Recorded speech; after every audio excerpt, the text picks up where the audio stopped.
হল business জিলা BPF দলৰ উদ্যোগত তিনিটা সমষ্টি লৈ পেলাই আশীৰ্বাদ ৰেলী কৰিছোঁ।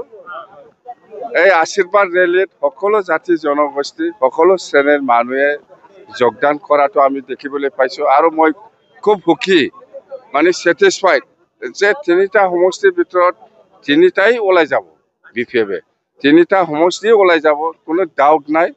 আৰু মুঠতে খুব ভাল হাজাৰ হাজাৰ মানে ইয়াত আজি মুঠতে 15,000ত কম নাই 15,000ত কম নাই আজি পাৰ্টিচিপেণ্ট সকলে আৰু মই খুব ছেটিছফাইড খুব ভাল লাগিছে আমি বিপিএফ দলে জয়ী হোৱাটো কাটাম।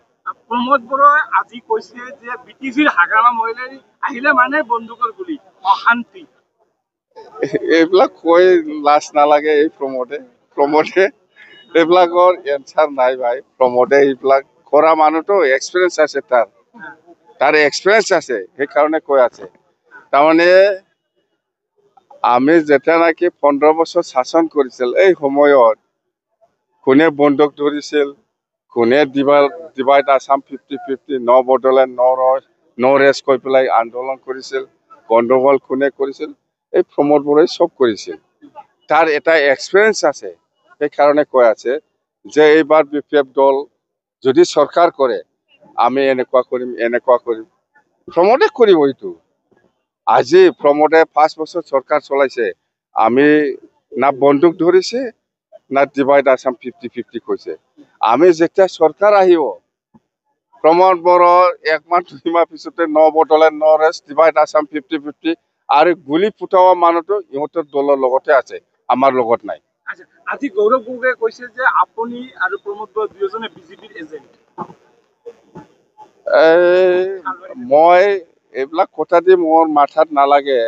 মই কৈছো আহক আপোনালোকে সবে নিজৰ ৰাজনীতি নিজৰ দলটো জিকাবৰ কাৰণে সবে চেষ্টাটো আছে সবে বেলেগ বেলেগ কথা ক'ব কোৱাৰ আপত্তি নাই আমাৰ কওক কিন্তু বেয়া কথা নকবি ময়ো লাগি যাব। এইবিলাক ৰাজনীতিৰ ভাষা এইবিলাক ক'ব পাৰে যেনিবা বিপিএফ দল বা ইউপিপিএল দল বিজেপিৰ এজেণ্ট এইবিলাক কোৱাটো ৰাজনীতিৰ ভাষা আমাৰ ইয়াত ক'ব লগা নাই। ক'ব পাৰে সবেই কোনোবা দলে নিজকে জিকাবৰ কাৰণে এইবিলাক প্ৰস্তুতি থাকে এইবিলাক কথা কয় কিন্তু বেয়া কথা নকবি। আমাক যদি দিয়ে আমিও দিম। ইউজি মানে আণ্ডাৰগ্ৰাউণ্ড বুলি শুনা আণ্ডাৰগ্ৰাউণ্ড বুলি ক'লে মই সোনকালে বুজি পায়। কৈছে যে মিত্ৰতাৰ যিটো কথা চলি আছিল আপচুৰ উদ্যোগত এইটো অকল আপুনি কেৱল মিত্ৰতা এইবিলাক এই আণ্ডাৰগ্ৰাউণ্ডে যিটো কথা কয় এইবিলাক বিশ্বাস কৰি লাভ নাই। এইবিলাক বিশ্বাস কৰি লাভ নাই। আণ্ডাৰগ্ৰাউণ্ড আপোনালোকে এফচিয়ে ইউপিপিএলে এফচি ইয়াত আৰু কি পাৰ্থক্য আছে আমি বুজি নাপায় ইউপিপিএল আপোনালোকে এইবাৰ দেখাই দিয়কচোন আপোনালোকে পাৰ্টি অফিচটো ক'ত কৰে ইউপিপিএলৰ পাৰ্টি অফিচৰ পৰা কেম্পিং কৰকচোন দেখাই দিয়কচোন। এইবাৰ ইলেকশ্যনত আপচু অফিচত নোসোমাই পেলাই আপচু অফিচটো আপচু মতে থাকিব দিয়কচোন। আপচু অফিচৰ পৰা ইউপিপিএলে কেম্পিং কৰিব নালাগে। আপচু অফিচটো ইউপিপিএল অফিচ বুলি ব্যৱহাৰ কৰিব নালাগে। আপোনালোকে আমি চাম এইবাৰ ইলেকশ্যনত আমি চাম। কথা সেইটোৱে ইউজি ব্ৰহ্ম কি কয় নকয় এইবিলাক মোৰ কাৰণে একো ফেক্টৰ নহয়। গতিকে ইউজি ব্ৰহ্ম আপুনি পাৰিলে কেবিনেট মন্ত্ৰীটো এৰি পেলাই আহক আপুনি চৰকাৰত থাকি পেলাই এইফালে একোটা হ'ব লাগে বুলি ক'ব নালাগে। আমি বিপিএফটো কোনো দলৰ লগত নাই আমি ফ্ৰী এইফালেও যাব পাৰে এইফালেও যাব পাৰে আমি ফ্ৰী।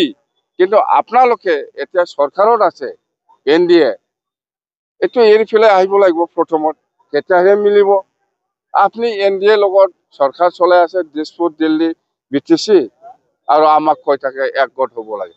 আমাৰতো বিপিএফ দল হিচাপে ফ্ৰী কোনো দলৰ লগত মিত্ৰতা নাই এইফালেও যাব পাৰে এইফালেও যাব পাৰে। কংগ্ৰেছে প্ৰচাৰ আৰম্ভ কৰিছে BTC এলেকাত কৰিব আমাৰ বিপিএফ দলৰ কাৰণে BTCত কোনো দলে ফেক্টৰ নহয়। এতিয়া হয় আমি মানিব লাগিব এতিয়া মানে বিজেপিয়ে আমাৰ পিছে পিছে দৌৰি আছে তাৰমানে আমাৰ নেক্সটতে বিজেপি অলপ ষ্ট্ৰং হৈ আছে আগত UPPL আছিল UPPL কিন্তু লাষ্টত গ'ল কিন্তু আপোনাৰ উল্টা কৈ আছে এই এইবিলাক কৈ লাভ নাই সংখ্যাগৰিষ্ঠ পাব এইবিলাক কৈ লাভ নাই প্ৰমোদ বড়ো আপুনি আমাৰ মহিলাসকলক আই মাতৃসকলক যি ধৰণৰ ঠগাইছে আপোনাৰ ভাৱ লাগিব বুলি মই এটা সময়ত কৈছো এইটোৱেই লাগি আছে এতিয়া